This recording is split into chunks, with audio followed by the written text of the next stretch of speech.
Guess what time it is? It's knife sale time once again on the Apostle P channel. Got 4 of them this time, all out of my personal collection. Lovingly improved, carried, used, and cared for. Stay tuned, guys. We'll talk about them and let you know how you can get them.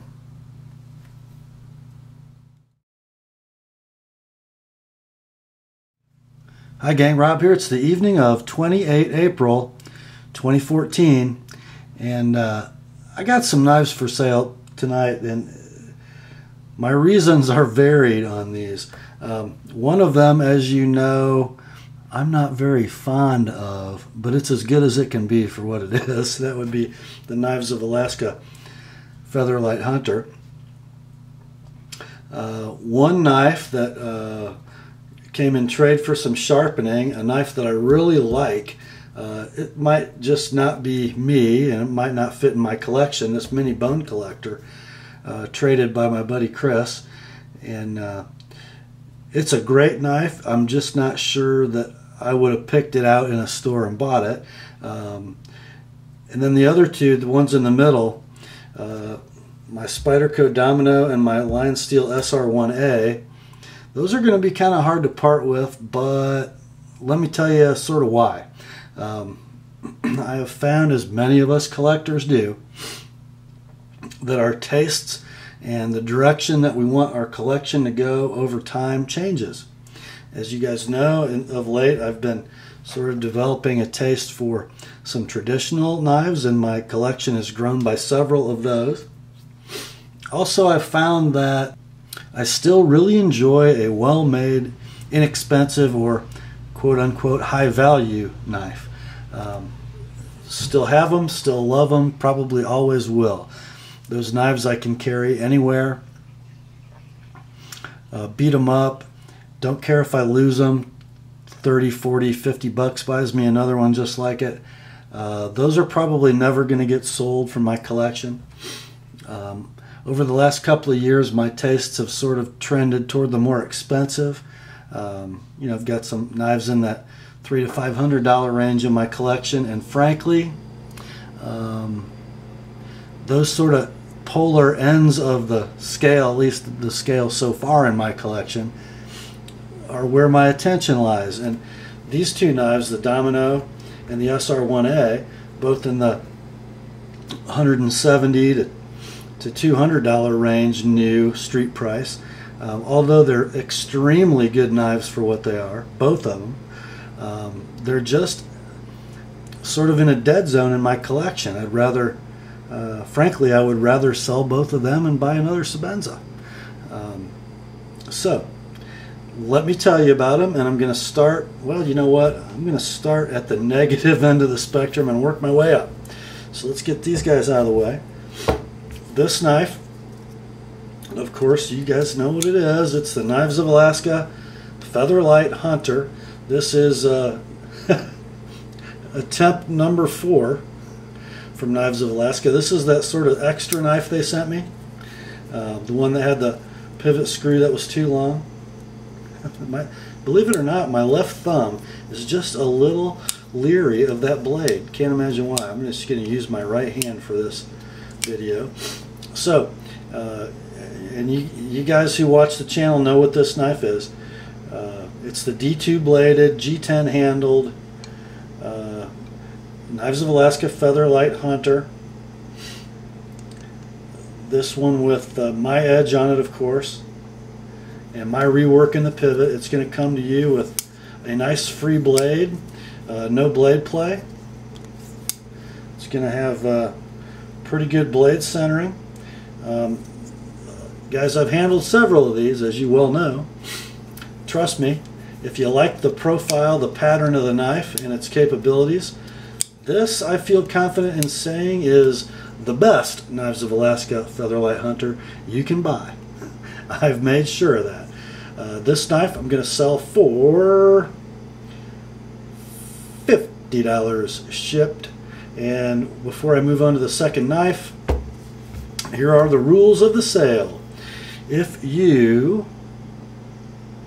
want one of these knives, or two, or all of them, you must send me an email.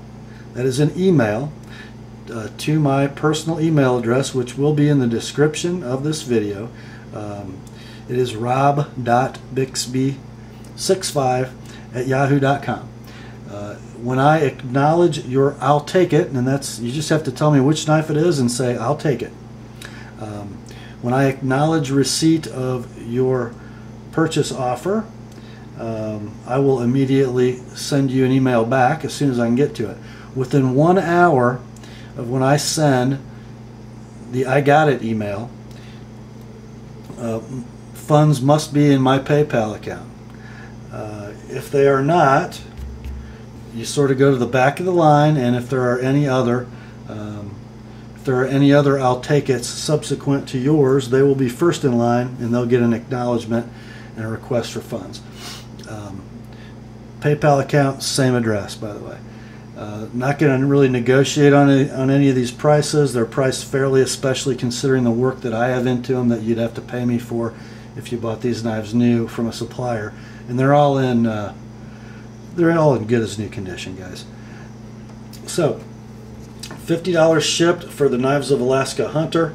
If you buy these in combination, and they'd all fit in one small flat rate box probably, although I do have boxes for all of them. Multiples just subtract $5 from that total.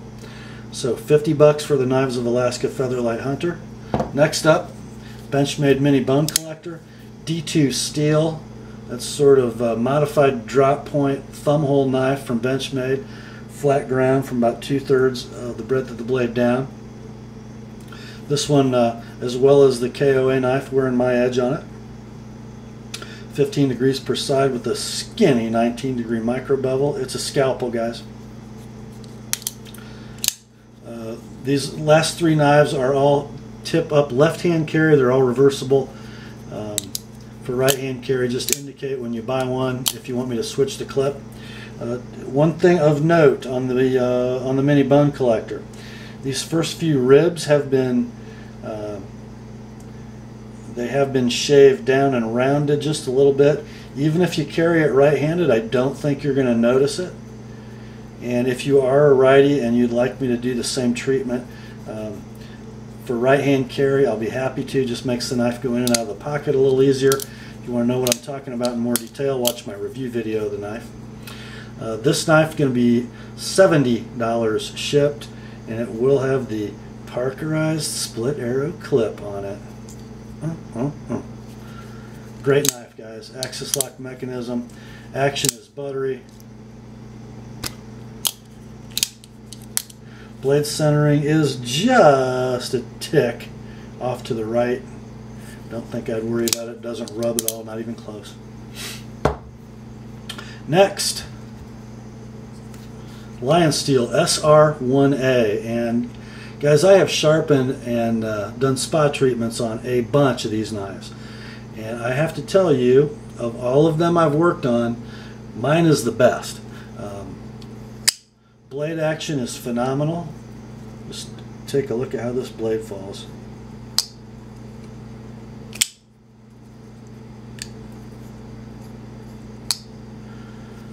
Nice, free, silky smooth action.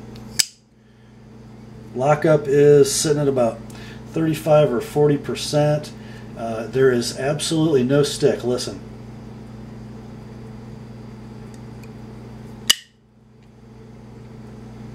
Nothing. And as you guys know, these do tend to develop blade stick for reasons unknown. Blade centering, another sort of issue with these knives from time to time. On mine is perfection. And this one, I'm wearing my edge, my usual geometry, and this one is nearly perfectly symmetrical. You'll also notice it's got my enhanced ricasso on it. No flaring up the plunge grind on the back of my edge. Do have a couple little scratches in the main bevel. Kind of hard to tell in this light, but there is one right above the Lionsteel name, right at the corner where the spine meets the flat. Very tiny. The clip is pretty much unmarked. And there is, and I don't even know if I can find it, there is a spot right here where there is the tiniest of nicks in the hard anodized coating that I have touched up with a Sharpie, just for full disclosure. I've only done it once. It's never really reappeared. Knife is beautiful. Gonna do 155 shipped on this one. Last one, my Spyderco Domino. And guys, I've got videos on all these knives if you want to kind of take closer, more detailed looks at them. This Domino is, in my mind, perfect. As you know, the Spydies that come out of Taiwan, although superbly constructed knives, have a satin finish that tends to be just a little aggressive. You actually feel it on the detent ball as the knife travels through its arc. Part of what I did in the disassembly process for this knife was I sort of smoothed the satin over a piece of leather with some sort of worn out 400 grit sandpaper. I just replicated the original direction of the satin and just smoothed it a little bit. So as you run this knife through its arc, you're not going to feel anything but smooth. You can detect the ball bearings and the pivot rolling just a little bit, but there's no chatter coming from that detent ball in the blade. Again, my edge, and it's still in pristine condition. Been used a little, stropped a little, but it's pretty much as it came off my sharpener. Got a nice little sharpening notch at the base. Even Spyderco, with its relatively 90-degree plunge, has some issues from time to time back there. And this one you'll see has perfect cutting edge all the way to the notch.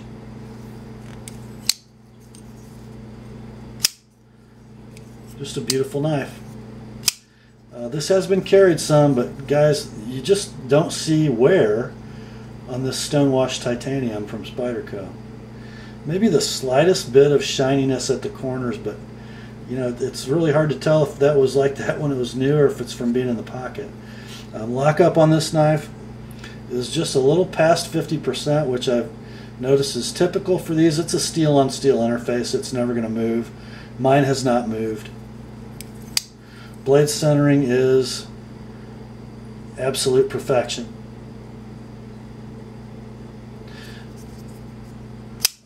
Again, I've handled a lot of dominoes, worked on a lot of dominoes. Mine is the best domino I've had my hands on. Just love it. 170 shipped for this one, guys. And as I said, all knives have boxes. All prices are PayPal net to me. You can transfer the amount listed in this video. If you're doing the send money to friends or family or gift option, if you're going to do the purchase of goods or services, add 3%. Again, we're doing emails saying I'll take it. You have an hour after my acknowledgement to transfer funds. Email address and PayPal account are the same address, rob.bixby65@yahoo.com. That will be in the description. And here are the prices again one more time. Knives of Alaska Featherlight Hunter, 50 shipped. Benchmade Mini Bone Collector, 70 shipped. Lionsteel SR1A, 155 shipped. And Spyderco Domino, 170 shipped. Guys, I really would like to see some of my closest friends get these knives. I think you'll appreciate them. I know I have. I just am going sort of in some different directions. Any questions, don't hesitate to ask. And let's have fun with this one, okay? Grace to you and peace from God our Father and the Lord Jesus Christ. And remember, the word is sharp. Have a good night, guys.